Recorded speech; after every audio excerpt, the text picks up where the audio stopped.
Steve Malzberg Show, ladies and gentlemen, and we turn our attention to a very serious issue, one which, surprise, surprise, you won't hear about in the mainstream media. For instance, an attack that happened on Monday, October 14th, not far from where I'm sitting in good old Brooklyn, New York, where I am originally from. A group of 10 black youths, one of them a 12-year-old girl, pummeled a husband and wife in Brooklyn after peppering the couple with racial slurs. Get those crackers, some of them screamed, according to court papers. Get that white whore. The confrontation erupted about 7 o'clock in the evening as the marauding group crossed Avenue U at East 58th Street near Kings Plaza Shopping Mall, where my mom used to work when I was a kid. And Ron Russo, 30, his wife, Alana, had the green light. The husband honked at the group to get out of the way, and that was the end of it. You don't honk a group of rowdy kids. Now, this was black on white crime. Now, I could go just to another recent story. Pack of black youths terrorized the city. This is out of Raleigh, North Carolina.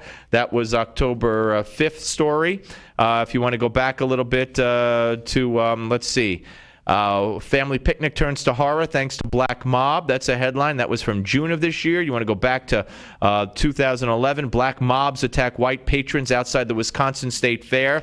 But, folks, it's happening in Baltimore, Philly, Chicago, New York, St. Louis, but in other places where you wouldn't expect it to happen. And joining us now is a man who has written so many of these stories and has now written a book about all of this. It's called White Girl Bleed a Lot.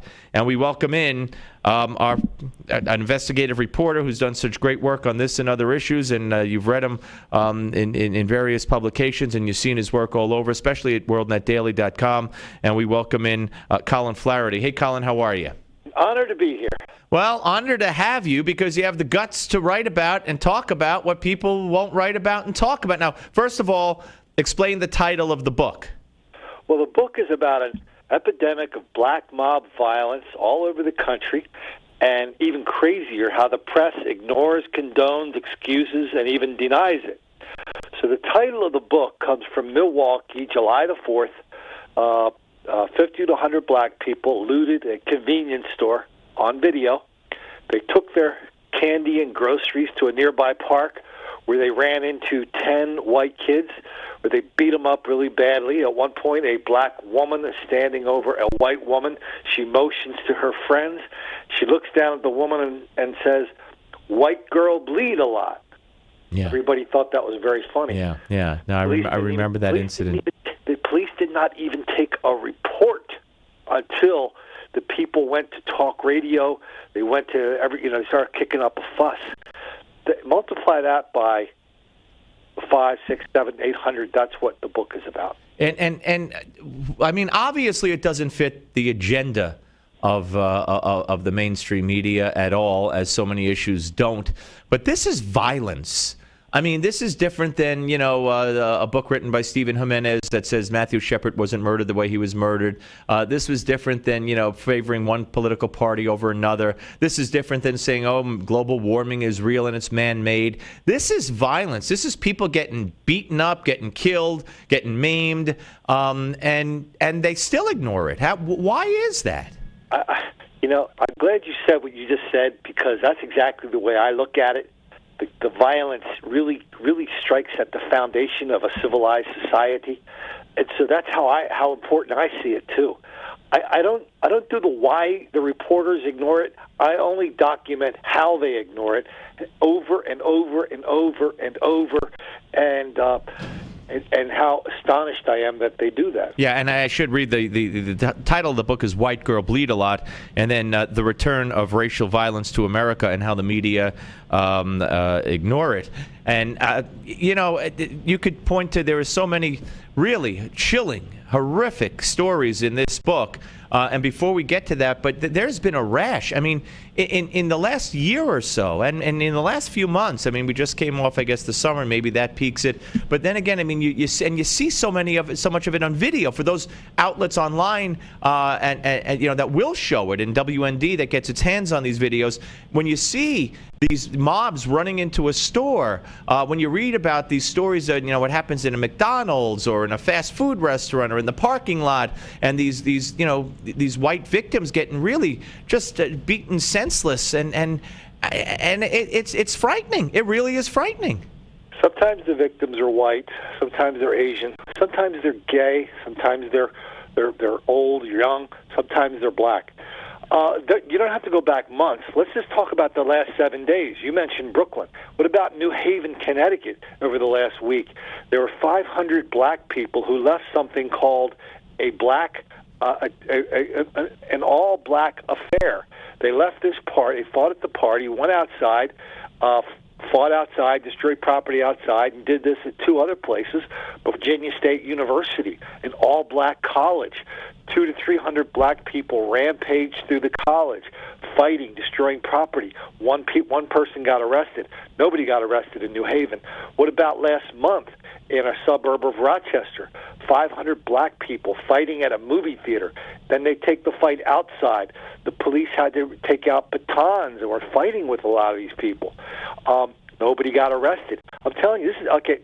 University of Minnesota last week, just a few days ago, on campus, a group of black people were beating and robbing white students on Saturday night. This is just a few nights ago.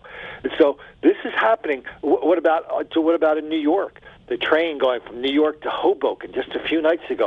A group of black people rampaged through the train, beating and robbing people. So this is happening at epidemic levels. Very nasty stuff. Right, nobody's connecting the dots. That's why I wrote the book. All right. Nobody's connecting the dots. Now, that means in my mind that you see dots that would connect these. And do you believe? Well, you go ahead. I won't even ask the question. You connect the dots for me. Why do you think that this is resurfaced? Why do you think this is happening? I don't know why. I wrote the book because I wrote the book for people who deny it's happening, and so. I didn't think it would be a very good idea to try to explain something if people did not even believe it was happening. So when I say connect the dots, here's what I mean. I mean, so in Brooklyn, it was actually an unusual case where the people involved actually used racial epithets against that white couple. Mm-hmm. They put a little bow on it. Just because somebody doesn't say the little magic words, exact same thing happened in Schenectady, by the way, a few weeks ago. By itself, every incident is not important. But when you do look at them over a period of a year or two, and how often they occur, and how exponentially disproportionate it is black mob violence, that's what I'm talking about. That's why I say that these are racial events. We're talking to Colin Flaherty, author of White Girl Bleed a Lot, The Return of Racial Violence to America and How the Media Ignore It.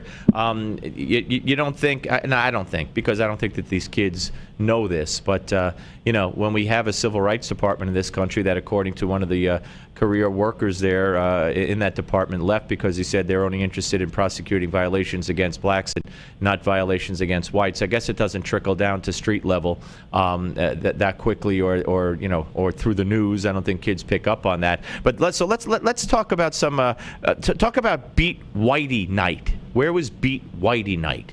So Beat Whitey Night is at the Iowa State Fair for 3 nights in a row. Groups of black people inside and outside the Iowa State Fair were beating white people.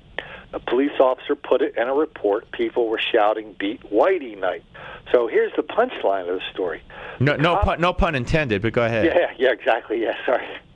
The cops go to Lori. The cop spokeswoman was Lori Loverato, and the reporters go to Lori and say, "Hey, what's up with all these black people beating up all these white people? Is that happening?" She said, "Yeah, it's happening. Don't know why, but it's happening." She got fired the next day for that. Really? Telling the truth about racial violence in Des Moines, Iowa.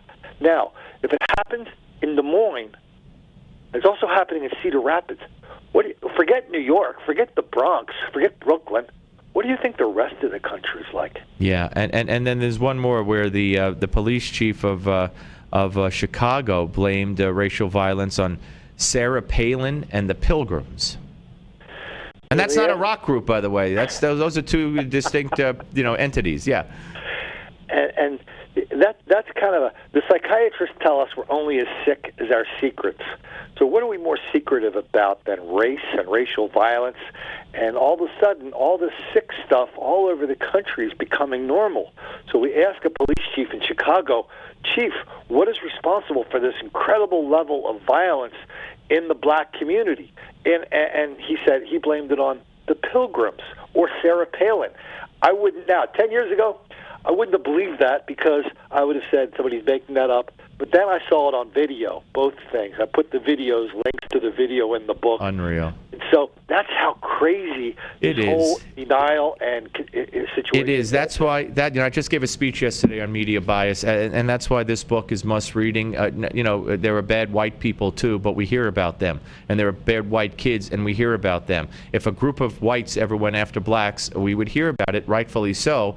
And so should we hear about it when it's the other way, whether they're going after whites or Asians or whomever, but we don't. And it's a shame, and thanks for writing the book, White Girl Bleed a Lot, and good luck with it. Colin Flaherty, and we'll speak again, sir. All the best, sir. Thank you. All right, here it is, folks. I'm holding it up. For those of you watching at Newsmax TV, in my left hand, looks like the right hand on the screen, but it's really the left hand because the TV turns it around. We'll do a lesson in that on another day. All right, folks, we're coming back. Steve Malzberg. When we do come back, we'll be joined by John Fund, our friend John Fund, right here on the Steve Malzberg Show, Newsmax TV and radio.